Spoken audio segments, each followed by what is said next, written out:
The Galactic Empire had long viewed Earth as a minor world, tolerated but never respected, a place of limited value except for the extraction of resources and the subjugation of its people.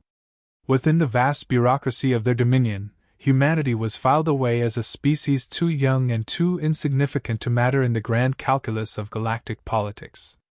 That arrogance was shattered when a routine patrol chose to exercise their supposed authority in a way they considered trivial. During an enforcement raid, they seized a human child. To them it was nothing more than a demonstration of dominance, a casual reminder that the Empire could take whatever it wished without consequence. To humanity, it was an act that pierced deeper than any military strike could. The child's absence was not simply a matter of loss but a wound carved into the collective heart of Earth. News of the abduction spread across nations with the speed of fire in dry fields, and with it came an intensity of grief that hardened into outrage. In villages, in cities, in the quiet corners of families' homes, the story was told and retold, magnifying the injustice until no one could hear it without feeling anger in their bones. What the Empire failed to understand was the place of a child in the human spirit. To them, life was disposable, a statistic. To humans, a single child represented possibility, innocence, and the reason for every sacrifice their species had ever made. The Galactic Council received Earth's protests with thinly veiled contempt. In their chambers, delegates dismissed the affair with shrugs, muttering that humans were overreacting, that one life was meaningless when weighed against the balance of imperial order. Their records show words like minor infraction, irrelevant protest, and emotional noise. But these words only revealed their blindness, for they underestimated a truth woven into humanity's essence. No insult burns more fiercely than the harm of the defenseless, and no force in the galaxy can quell the fury that follows. What began as mourning quickly transformed into unity on a scale no outsider could comprehend. Nations with centuries of rivalry set aside every grudge overnight. Flags that once divided were lowered beneath a single standard, not of ideology, not of wealth, but of shared blood. For the first time in human history, there were no borders in the face of the enemy. The abduction was not treated as an isolated crime but as a declaration of war against all of Earth. Within days, leaders spoke in one voice, declaring that the child would be returned and that those responsible would answer with more than apologies. The speeches were brief, stripped of ceremony, for the rage of billions had no patience for rhetoric. Every sentence was sharpened into resolve, each word echoing the promise that there would be no negotiation, no compromise, no retreat. Humanity had suffered wars, endured famines, survived disasters, but this affront touched something primal, and it was clear to all that vengeance had already been chosen. Around the world, grief hardened into purpose. Workers volunteered without being asked, factories shifted their machinery overnight, and scientists abandoned long projects to dedicate themselves to immediate needs. Families who had never known the taste of war found themselves giving all they could for the promise of retribution. Soldiers who had once fought under different banners now stood shoulder to shoulder, united not by government decree but by a shared oath whispered in homes and streets alike: no child of Earth would ever be abandoned. Alien observers recorded these movements and reported them back to the Empire. The responses were laughter, mockery, disbelief. Imperial strategists, bound by their calculations of cost and gain, concluded that humanity was driven by irrationality, blinded by emotion. They believed Earth would lash out in futility, wasting strength in gestures that would crumble before imperial might. They failed to understand that emotion, for humans, was not weakness but fuel. The decision was made not in secret councils but in the hearts of billions.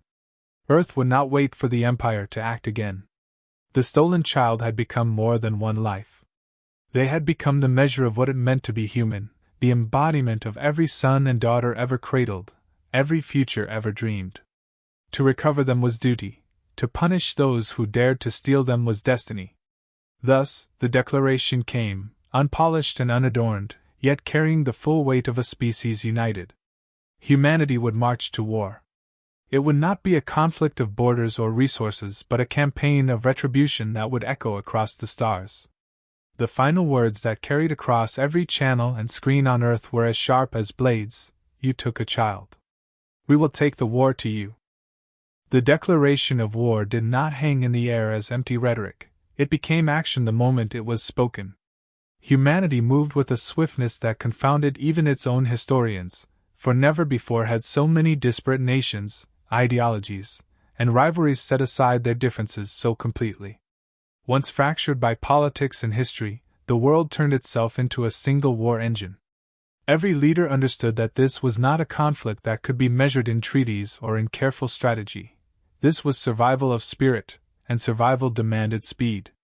The abduction of one child had awakened a force far greater than the Galactic Empire had ever anticipated. Factories once devoted to consumer goods shifted to military production without hesitation. Assembly lines roared back to life with an urgency unseen since the great wars of Earth's past. Engineers who had long worked on theoretical designs brought blueprints into reality overnight, compressing decades of planned development into weeks. Scientists abandoned the pursuit of slow discovery, applying every fragment of knowledge to immediate solutions: propulsion systems tuned for endurance, weapon systems refined for devastating precision, and communication networks built to withstand the void of galactic interference. What emerged was not the fragmented military of nations, but the Terran fleet, conceived not in gradual growth but in an explosion of necessity. Orbital shipyards around Earth, Luna, and Mars operated without pause. Men and women who had once pursued peaceful careers volunteered to work until their bodies gave out, some collapsing from exhaustion only to rise again after moments of rest. Each vessel launched carried with it the pride of entire populations. They were not machines of conquest but instruments of justice, baptized in the memory of the child who had been stolen. Civilians treated every departure as both a funeral and a celebration, knowing the ships carried vengeance into the stars. The mobilization was not merely industrial, it was psychological. Generations raised in the shadow of old rivalries discovered an identity that bound them beyond culture or creed. The narrative spread with ferocity: the Empire had not taken a child, it had taken our child. That simple phrase eliminated every distinction between tribe, race, or nation. Billions internalized the belief that defending one child was defending all children, and in that shared conviction, humanity discovered a unity no empire could manufacture. Alien intelligence networks infiltrated Earth during this period, observing the frenzy and reporting to their superiors. They described a species consumed by wrath, operating without hesitation or fear, pouring every ounce of energy into preparation. Their warnings, however, were dismissed as exaggerations by the imperial court. Advisors scoffed, claiming humans were blinded by grief and would waste their strength in symbolic gestures. Reports noting the sheer scale of production were laughed off as primitive attempts at intimidation. The Empire, used to species bending to its will, had no framework to comprehend what was unfolding. Within military command centers, the planning was cold, methodical, and stripped of sentiment. Human leaders knew they were not preparing for a limited skirmish. They were preparing to carry war into the very arteries of the Empire. Strategies were drawn that emphasized not occupation, but dismantling. They sought to cripple supply chains, silence communication networks, and shatter morale before enemy fleets even realized the scale of the assault. The Empire expected negotiation. Humanity intended obliteration of resistance. Training grounds filled overnight as volunteers flooded recruitment centers. Many had never held a weapon before, yet they endured grueling regimens without complaint. They were not driven by patriotism alone but by the certainty that their participation mattered. Every soldier believed themselves a guardian of humanity's future, and that belief forged discipline faster than any drill sergeant's spark. In this crucible, a singular order emerged that unified all branches of Earth's command. The child must be returned, and the Empire must be made to understand the cost of its arrogance. Every resource was allocated toward that mission, every calculation shaped by it, and every strategy justified through it. Yet there was no delusion among leaders. They knew recovery alone would not satisfy the outrage of billions. To stop at retrieval would leave humanity vulnerable to future humiliation. The Empire had to be punished so thoroughly that no other power would ever consider touching Earth again. The day the Terran fleet launched was marked not by parades but by silence. crowds gathered to watch as ships ascended through atmosphere, their engines burning brighter than any star in the sky. The people of Earth did not cheer, for this was not a celebration. It was a vow written in fire and steel. Humanity had chosen its course, and the galaxy would soon witness the consequence of a single crime. When the Terran fleet reached the outer markers of Imperial space, there were no announcements, no proclamations, only silence followed by destruction. Outposts positioned to monitor frontier activity were the first to fall. Their operators expected minor skirmishes or half-hearted shows of force, but what arrived was unlike anything they had prepared for. Human warships did not maneuver with the rigid patterns the Empire had drilled into its own fleets. They attacked with precision born of necessity, leveraging every advantage in physics, surprise, and sheer audacity. Stations that once projected the Empire's dominance were erased in minutes, their transmissions cut off before distress signals could reach core systems. These strikes were not random. Every target was chosen with careful calculation, communication relays severed, resupply depots obliterated, transit hubs left as wreckage drifting in the void. Each operation was executed with a level of coordination that stunned survivors. The Empire had expected a primitive surge of emotion, a reckless clash meant to prove pride. What they encountered was a systematic dismantling of their frontier. In each battle report, commanders noted the same chilling detail: the humans did not linger, did not posture, and did not claim territory. They struck, destroyed, and moved on. Whispers spread quickly among those who survived the first wave. Prisoners taken in the aftermath spoke of fleets that advanced like predators, unrelenting, impossible to anticipate. Entire garrisons fled rather than face them, abandoning positions that had stood firm for centuries. The psychological effect rippled faster than the physical damage, and it was this invisible weapon that unnerved Imperial officers most of all. Other species fought for conquest or submission. Humans fought as though they had nothing to lose, as though the only acceptable outcome was the annihilation of any obstacle. The first major clash between Terran and Imperial fleets occurred near a trade corridor that had long been considered untouchable. The Empire dispatched a task force confident in its superiority, certain that disciplined formations and overwhelming numbers would reduce the humans to wreckage. What followed stunned every observer. Rather than meeting in expected lines of battle, human ships fractured into swarms, diving through formations with reckless precision, exploiting physics the Empire had long dismissed as impractical. They overloaded reactors to squeeze out bursts of speed, forced enemy ships into collisions, and sacrificed damaged craft as guided weapons. To the Empire, such tactics bordered on madness. To the humans, it was simple arithmetic: survival and victory outweighed caution. Reports from the aftermath circulated with disbelief. An Imperial task force, stronger on paper by every metric, had been reduced to debris. Survivors described the engagement as a storm of fire and steel, where every attempt to regroup was shattered before it could form. The most unsettling detail repeated across testimonies was that humans never paused to demand surrender. No calls for negotiation were broadcast, no ultimatums offered. They fought with an intent that admitted no compromise. As words spread through the galaxy, the image of humanity began to shift. Where once they had been regarded as a young, impulsive race, they were now described in hushed tones as predators draped in fire. Neutral observers warned their governments that this was not a conventional uprising but a campaign of vengeance, fueled by an energy no calculation could contain. The abduction of one child had not sparked a single conflict, it had ignited a crusade. The Empire dismissed the early defeats as anomalies, convinced that larger forces would crush this insurgency. Yet with each reinforcement dispatched, the pattern repeated. Fleets sent to intercept emerged in fragments, their remnants limping back with tales that strained belief. Analysts struggled to adapt, for nothing in their centuries of conquest had prepared them for an enemy that treated destruction as inevitability rather than possibility.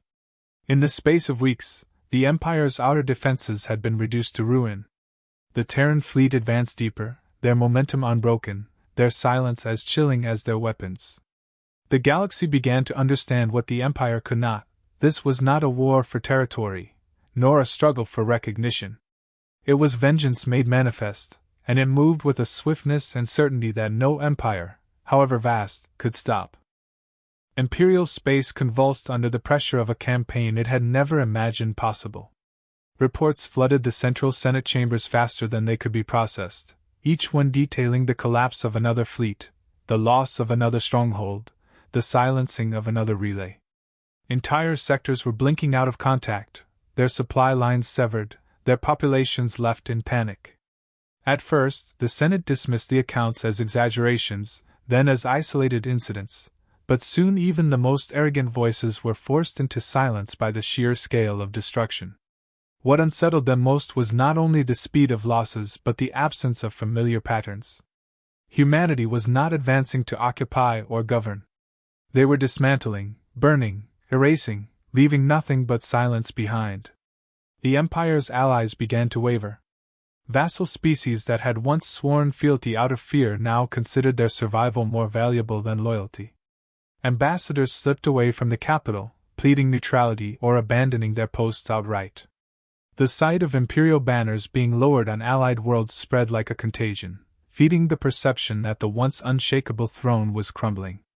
Fear, more than firepower, was undoing centuries of dominion. On the battlefield, commanders struggled to articulate what they were facing. They described human fleets as storms, unpredictable and relentless. Conventional tactics failed because the humans did not play by the same logic. They ignored protocols of honor, disregarded opportunities for negotiation, and struck with an intent that suggested they sought not victory but finality. Officers accustomed to wars of attrition found themselves shattered after hours of combat, their forces scattered by maneuvers that seemed to border on reckless but always ended in decisive outcomes. To fight humans was to fight an enemy that turned desperation into advantage, and that realization broke morale faster than any bombardment. Inside the heart of the Empire, panic bled through even the highest ranks. Senators argued furiously, some demanding overwhelming retaliation, others insisting on concessions, yet none able to agree on how to face a foe that seemed immune to intimidation. Every attempt at propaganda failed. Efforts to portray humanity as reckless savages only reinforced the image of predators who could not be stopped.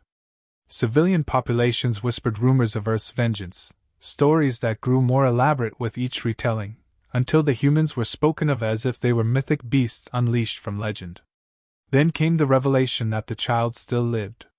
In a broadcast hacked into imperial channels, humanity displayed evidence of prisoners liberated from deep within the Empire's systems. Among them was the stolen child, frail yet alive, surrounded by others who had suffered in silence for years. The message was clear: the Empire's cruelty had been exposed, its crimes laid bare. But what shocked observers was that humanity did not announce the end of hostilities. They had achieved their stated objective, yet they pressed onward with undiminished ferocity. The war had outgrown its original cause. It was no longer about one life stolen but about ensuring that no power in the galaxy could ever again treat humanity with such contempt. For the ruling caste who had ordered the abduction, this was a nightmare beyond imagining. They had expected Earth to rage briefly before bowing under pressure, yet instead they were watching their dominion fracture. Fleets that once projected fear were now symbols of impotence, their wreckage drifting as testimony to human resolve. Senators who once dismissed humans as trivial now spoke in hushed voices of extinction, not of humanity's, but of their own. Every day the Terran fleet pushed deeper, disassembling shipyards, crippling manufacturing hubs, and scattering defenders who had no will to fight. The speed of collapse left no time for recovery. For the first time in centuries, the Empire trembled not before an external rival seeking power but before a species that demanded nothing short of retribution. The abduction of a single child had unleashed a force that reshaped the galaxy's balance of power, and even the most deluded leaders could no longer deny it. Humanity was coming, and nothing would stand in its path. The advance reached its inevitable conclusion when the Terran fleet encircled the Imperial capital. For generations, the planet had stood as the unshakable heart of dominion, wrapped in defensive rings, shield networks, and fleets stationed in layers so dense they were thought impenetrable. Yet as humanity closed in, each line collapsed in days, not months. Defenses designed to withstand decades of siege were breached by relentless pressure and tactics the defenders had never trained to counter. The fall was not gradual. It was abrupt, a sudden unraveling of centuries of certainty. Inside the capital, the ruling caste clung to hope that humanity would at last seek compromise. They expected demands for reparations, for treaties, for recognition within the hierarchy. Instead, the message they received was stripped of ceremony, unconditional surrender or extinction. There was no promise of negotiation, no hint of mercy. It was the same cold certainty with which humanity had conducted every stage of the campaign. To the Empire, it was incomprehensible. To Earth, it was justice. Resistance continued only briefly. Squadrons sent to intercept were erased with mechanical precision. Ground batteries meant to protect the skies were silenced before they could coordinate fire. When the first Terran ships entered orbit unchallenged, the population below understood that their rulers' assurances had been lies. Panic spread, not because of bombardment but because the humans had not yet struck. The silence of their presence was worse than any weapon, for it carried the weight of judgment still to be delivered. When human troops descended, they did not pillage or loot. They moved with a singular purpose: to dismantle the seat of power responsible for the abduction. The ruling families were dragged from their chambers and forced to confront the consequences of arrogance. Across the Empire's networks, broadcasts were hijacked to show the executions in real time. No trial, no speeches, only swift eradication of those who had believed themselves untouchable. Billions watched as the faces they had once feared were reduced to nothing, and with it the illusion of eternal rule shattered forever. The child was returned to Earth, alive but scarred by captivity. For humanity, their survival was more than a victory, it was vindication. Yet the campaign did not end with the rescue. The Terran fleet continued dismantling Imperial infrastructure, ensuring no chance of resurgence. Entire chains of oppression collapsed as humans tore down labor camps, shattered command stations, and left the galaxy littered with reminders that Earth's retribution was absolute. The act was not conquest, it was deliberate erasure of power, a cleansing by fire to prevent history from repeating. For the rest of the galaxy, the lesson was indelible. Species who had cowered under the Empire's shadow now saw that dominance was not eternal. More than that, they learned what humanity's wrath meant. The sight of a young species bringing down an empire in weeks was a revelation, but it was the reason behind the war that left the deepest impression. Humanity had not risen for territory, wealth, or glory. They had risen for a single child, and in doing so proved that nothing in existence was more dangerous than their will to protect their own. As the Empire disintegrated, human leaders offered no speeches of triumph. They did not proclaim themselves rulers of the galaxy or demand tribute. Their message was as stark as the war itself: Earth would not tolerate violation, and any who sought to harm its people would face annihilation. The words were repeated across liberated channels, carried by survivors, and etched into the memory of every witness. The galaxy would never again see Earth as insignificant. Where once they had been dismissed as a backwater race, they were now recognized as predators cloaked in resolve, a species that had demonstrated the purest form of deterrence. One child had been taken, and an empire had fallen. The story would echo for generations as a reminder that the cost of underestimating humanity was not measured in battles lost but in civilizations erased.